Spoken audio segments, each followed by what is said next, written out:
morning, dear children.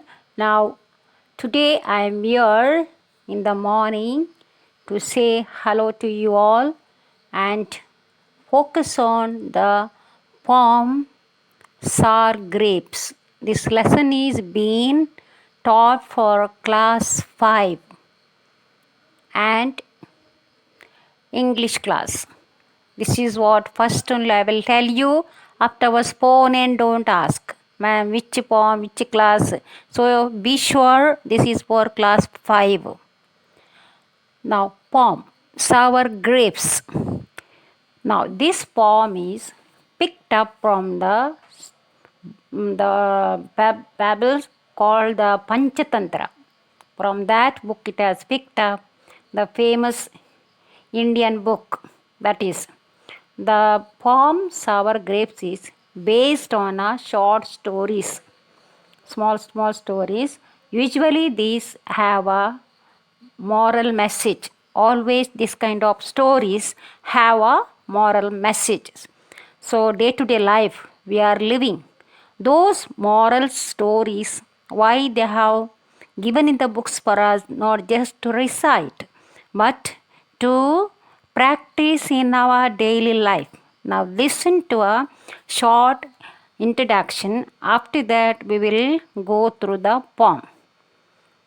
The short story is about fox who sees a clump of grapes hanging from a tree and decided to and to quench his thirst. Eventually, the fox determines that the grapes must be sour at the end. So here comes now. There lived a fox who loves to eat grapes. One day, he slowly moved to the garden. Very far he walked and went all the way.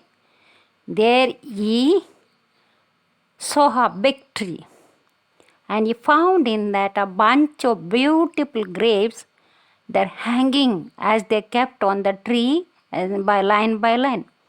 As he reached, he saw a beautiful bunch of grapes where they were hanging. Grapes were too high. He was not able to reach. He was thinking, I will try and try. First he tried. He could not get one jump, second jump, third jump. Still he could not try. What he did, he back up and took a running start. So that he thought, I will get it. And he jumped. Yet he could not get. He tried and tried. But just he could not get. Finally, he walked and he put his nose in the air and said, I am sure those grapes are sour. Disappointedly, he is walking away. In our life also, sometimes it happens. We are also disappointed many a times. Now, beautiful the moral, the story tells us what you cannot now, what you often ate, what you cannot have. So, what we don't get, we say or we declare worthless. It is not good. So, that way we declare.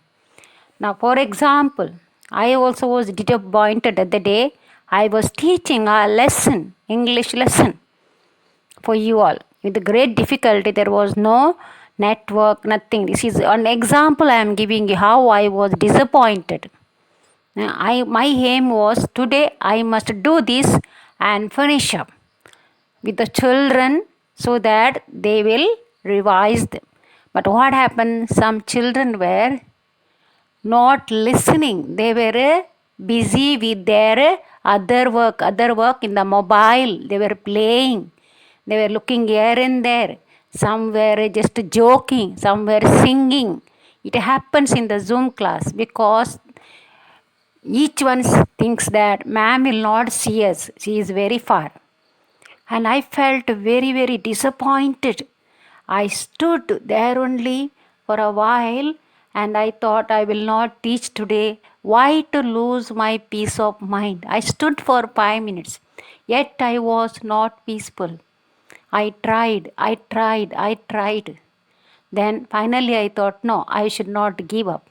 I continued my work. So same way, see, when we disappoint, no, we feel very bad. Same thing happened to the fox. It must have felt very bad. I am thirsty, I am hungry, I am not getting anything to eat. Yet I tried. Nothing is possible. So many a times you also have many experiences that you go through, you get disappointed. Now, in this corona period, you may be disappointed. You cannot play with your friends, or you cannot talk to them closely, or you cannot go to the relatives' houses. So, this is what? So, disappointing. So, here the disappointing, why? You was thinking that you would get, but it was too high. What he aimed, he could not get it. This is a now the moral of this small poem is what we don't get it, we declare worthless. Understood? What we cannot get, we declare worthless. Okay, children, have a nice day and keep safe yourself and touch with the lessons. Okay, thank you.